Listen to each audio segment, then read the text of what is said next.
Nobody gets in on the cutting out or the pinning or the sewing with the sewing machine. I hate the pinning. That's my job.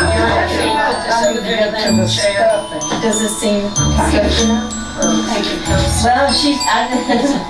think her here a little bit firmer. Yeah, that's how she wants it.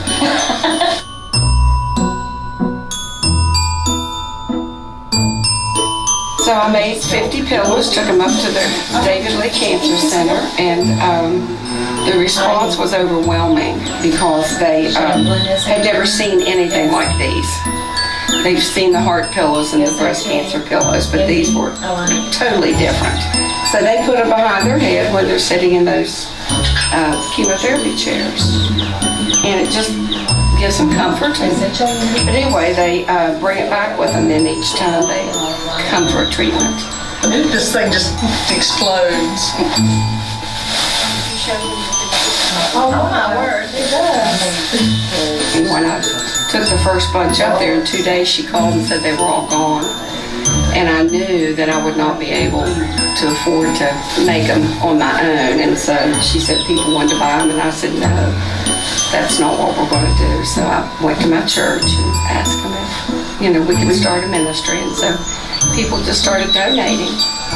So then when some of the ladies, when we could get together, we sewed, but I cut them out and they like to stuff, which is my least favorite thing to do. So I cut them out and sew them on the machine, and then they stuff, and then we whip stitch the ends. And Love the idea. I had a husband that passed away from cancer, so it touches everybody's life. And never know, one day I might need one of these for somebody else in my family. I've had 2 people in my family besides my husband pass away from cancer, so this is just one little way of helping.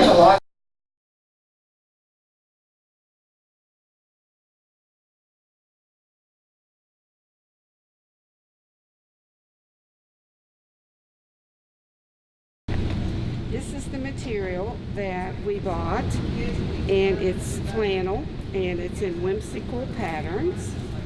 And I take it and wash it in dye and perfume-free detergent, washing machine stuff, and then when I dry it, I lay it right side to right side so it'll be ready to cut out. So this material is donated, you're given the money, and then you go buy the material before you start cutting? Yes. Okay.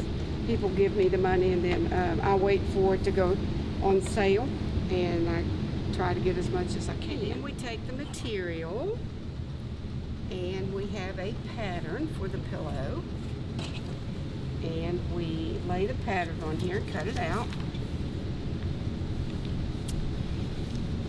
and mark it, and then cut it out, and then it's cut out.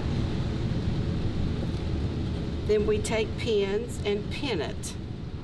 So the material's already wrong side, or right side to right side.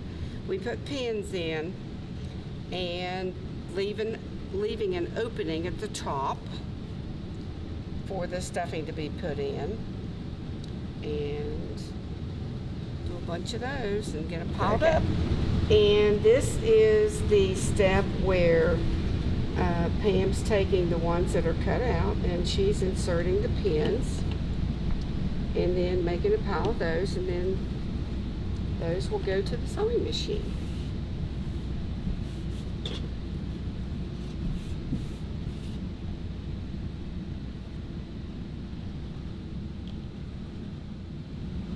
This woman is amazing. Oh, yeah.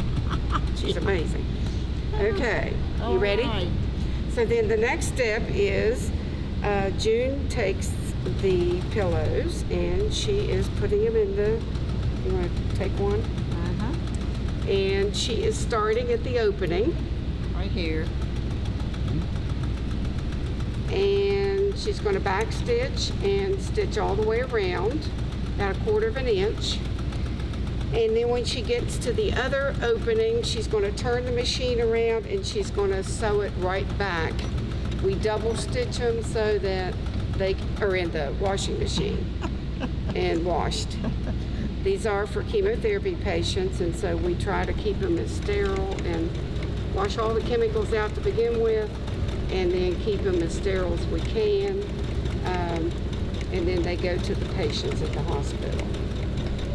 So this is the next step. She has a pillow, and she is going to clip the curves. Where the pillow curves in, we cut just to the thread to make it lay better. And then she's going to use the opening to turn the pillow.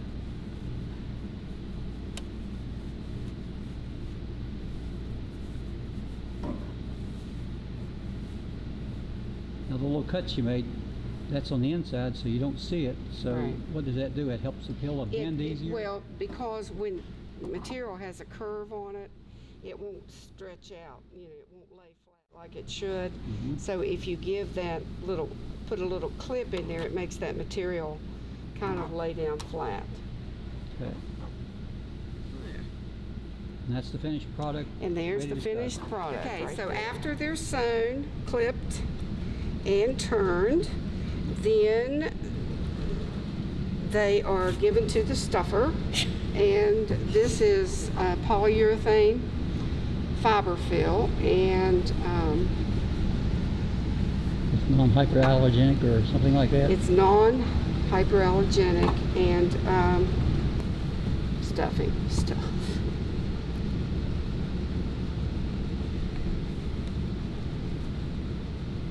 So And when there's she's no certain amount stuffing, you put, you just put it in for fluffing. she's trying not, you don't want it too hard. You don't want it too soft because you want to make sure that, see where the curve is, you want to make sure that it's sturdy enough because they put it behind their neck. So, so she continues stuffing that. Okay, so after they're stuffed, then we put them in a pile, and I always check them to make sure. And it's good to have, you know, somebody. This is the stage right before the closing up part, so you want to make sure that, you know, they have an equal amount of stuffing. You know, it's pretty sturdy right here, but you don't want it to be just as hard as a rock. So I always check it for stuffing, and then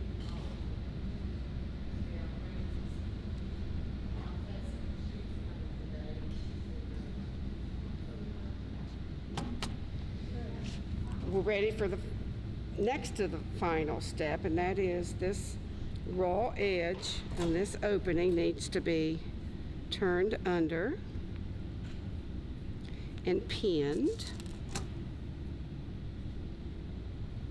And I'm kind of curving it so that it will match the other end, because the pillows are symmetrical, which means they're the same shape, frontwards, backwards, and sideways.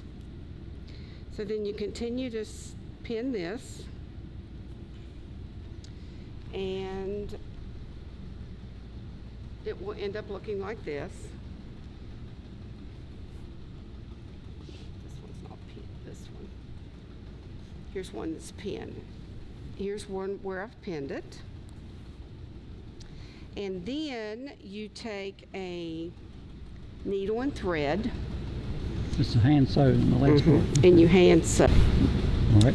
Okay, you can take the opening then, once you get it pinned, and you can whip stitch it like this, or you can do what I call a hidden stitch, and that's what I do.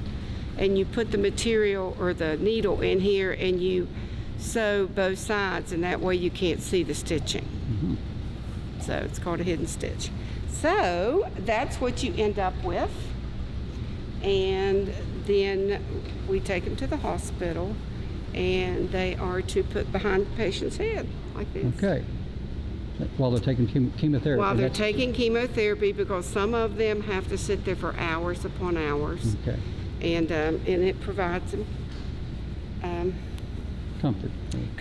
and when I take them up to the hospital, I always pray over them and before we leave here today, we'll say a prayer that they provide comfort and love and grace in the name of the Lord. And that's what it's all about. All right. Thank you. You're welcome.